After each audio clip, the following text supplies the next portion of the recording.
I have a question. Why do you need to be productive? I want to hear some answers. First side first. Bismillah. Why do you need to become productive? To become efficient. Somebody this side. To achieve more. To achieve more. Somebody that side. Brothers.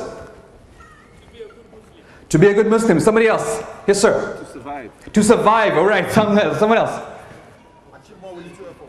Achieve? More with little effort. Achieve more, little effort. You don't need the effort, but you still more, definitely there. So, there are many reasons for us to become productive, but if you think about it, we as human beings, when Allah subhanahu wa ta'ala created us, He created us as slaves. That's the nature He has given us. He has created us as slaves. And the purpose of a slave is to serve his master, to serve Allah subhanahu wa ta'ala. So you cannot be a slave and say, I'll just sit down and do nothing. And one of our nature is that we are happiest when we are productive. We are happiest when we fulfill our purpose that Allah subhanahu wa ta'ala has given us on this earth. So productivity is actually linked to you being happy. All of you saying achieve things, be better Muslim, do more. But really in the end it's about you being happy. How many of you have had a boring vacation? Raise your hand. How many of you had a boring vacation? Why do you think it's boring? Because did nothing, right? When you sit down and do nothing, you feel even if you're on a beautiful beach somewhere, the first day is a nice beach, second day is a nice beach, third day like, man, I'm bored. I want to go home. Why? Because you're not being productive, you're not doing a meaningful work there. You don't feel like you're doing something meaningful. Again, this doesn't mean you shouldn't take vacations, but it means that you need to you feel happiest, feel most fulfilled when you're fulfilling your work purpose. So the question is, when do we rest? When do we rest? Imam Ahmad ibn Hanbal was once asked this question by his son. He said, Abi, when will you relax? His father was working, he was praying tahajjud, he's teaching, he's doing lots of things. He goes, Dad, when will we relax? He said, we'll relax when my right foot enters Jannah. When my right foot enters Jannah, that's when you relax. That's when you rest. And that's the essence of being a productive Muslim. This is not the time to relax. This is not the time to sit back and watch 5 hours of TV. This is not the time to sit back and waste your hours and waste your life. This is the time for us to plow. Allah subhanahu wa ta'ala says in the Quran, تَبَارَكَ الَّذِي بِيَدِهِ الْمُلْكُ وَهُوَ عَلَى كُلِّ شَيْءٍ قَدِيرٌ الَّذِي خَلَقَ الْمَوْتَ وَالْحَيَاةَ لِيَبْلُوَكُمْ أَيُّكُمْ أَحْسَنُ عَمَلًا. He created life and deaths. Why? To test you. Which of you would do better? لِيَبْلُوَكُمْ أَيُّكُمْ أَحْسَنُ عَمَلًا. So think about this question when you think about, oh, I should sit back and do nothing and just enjoy my comfort zone. This is not the time to be comfortable. The time to be comfortable is when we meet Allah subhanahu wa ta'ala in Jannah. Now, this is a philosopher who said this. He said, we take no pleasure in existence except when we are striving after something. And this is exactly the point I was making earlier. When you're striving after something, when you're working hard in something meaningful with a purpose, that's when you feel happiest. That's why people who work for charity organizations, that's why people do da'wah organizations, that people who work for things that are good causes, they feel happiest because these things have meanings in them. And that's why we want to develop this meaning. Alright, so the next question is how to develop an attitude of productivity. Because you might say, well, some people just don't feel like being productive. They just don't want to be productive. They just love to sit back and do nothing. And some people seem to be more active. What is this attitude? Where does this attitude comes from? We have 4 senses that help us develop this attitude. The first sense is that it's a sense of purpose. Those who want to develop a productive attitude need a sense of purpose. If there is no purpose in your life, you will not be productive. There's no meaning. If it's all about getting up in the morning, going to work, come back home, feed the family, go sleep, wake up in the morning, do the same thing all over again, it doesn't make sense. After a while you think, what's the purpose? But if you add purpose to your work, even if it's work, say I'm going to earn halal income to feed my family, I'm going to make sure to raise my children on halal sources, I'm trying to raise my children in an Islamic way, and you try your best to find purpose and meaning, and even if the things you're already doing right now. I'm not asking you to change your life or to quit your jobs and do something else. Even the things you're doing right now, find the purpose, find the meaning. Because once you do that, that's when you develop a sense of attitude of productivity.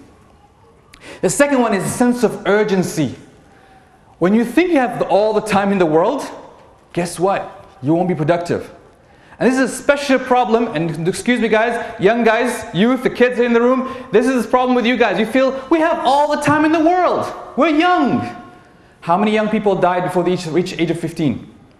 How many people died without even reaching the age of, we think when I live 50, 60, 70, if that. How many of us can guarantee the next breath? I don't know, I could drop dead right now.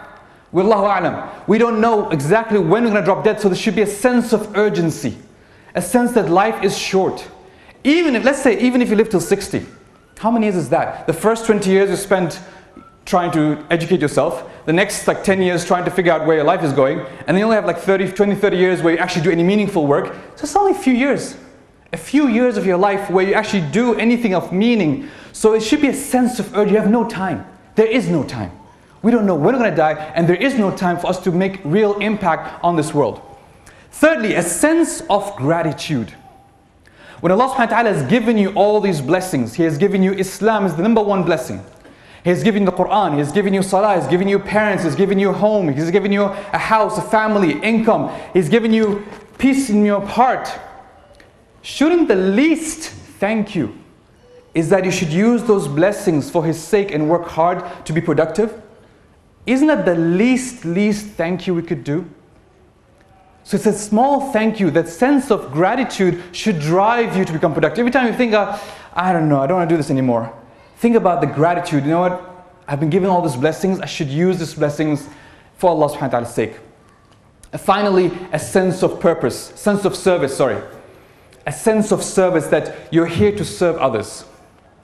We're here to serve others. We're not here for ourselves.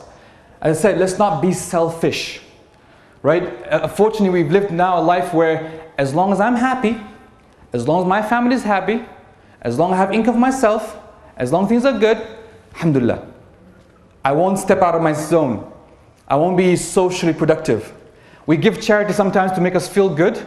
Even charity we give to make us feel good. Not even to help people, but just, okay, I gave some money away, I'll feel good, and that's it. No, it should be more than that. A sense of true service, serving your family, serving community, serving your country, serving your ummah, serving humanity. How many Muslims out there nowadays are serving human causes? The environmental causes, the economic causes, the issues that the world is facing. Where is the leadership of the Muslims as individuals, organizations taking on these causes? We've almost stepped back and trying to solve our own issues, and we forgot the sense of service. The way that Prophet Muhammad ﷺ taught us and his companions who were always in a sense of service. So these four senses develop productive attitude. And you know what's amazing? All of these are in Islam. We are given a sense of purpose. وَمَا خَلَقْتُ الْجِنَّ وَالْإِنسَ إِلَّا لِيَعْبُدُونَ. Allah says clearly in the Quran, we have not created except to worship Him. And to worship here doesn't just mean praying and fasting, but worship in its broader sense. A sense of urgency. Prophet Muhammad ﷺ keeps reminding you, remember the one that destroys the pleasures, which is death. He keeps reminding us of death because why? Because it develops a sense of urgency. Sense of gratitude. وَلَئِن شَكَرْتُمْ لَأَزِيدَنَّكُمْ. If you say thanks to Allah, if you give thanks to me in the Quran, then Allah will increase you. So that's a sense of gratitude and a sense of service. أَيُّهَا النَّاسِ أَفْشُوا السَّلَامُ وَأَطْعِمُوا الطَّعَامُ وَصَلُّوا بِاللَّيْلِ وَالنَّاسُ نِيَامٌ. O people, spread the salam, spread the peace, and feed the people. The first two things Prophet Muhammad said when he entered Medina. أَفْشُوا السَّلَامُ, spread the peace, وَأَطْعِمُوا الطَّعَامُ, and feed the people, وَصَلُّوا بِاللَّيْلِ وَالنَّاسُ نِيَامٌ. Then he said pray at night when people are sleeping. But the first two actions were what? Were public, social. Go out there and do things. We will talk more about social productivity tomorrow, inshallah ta'ala.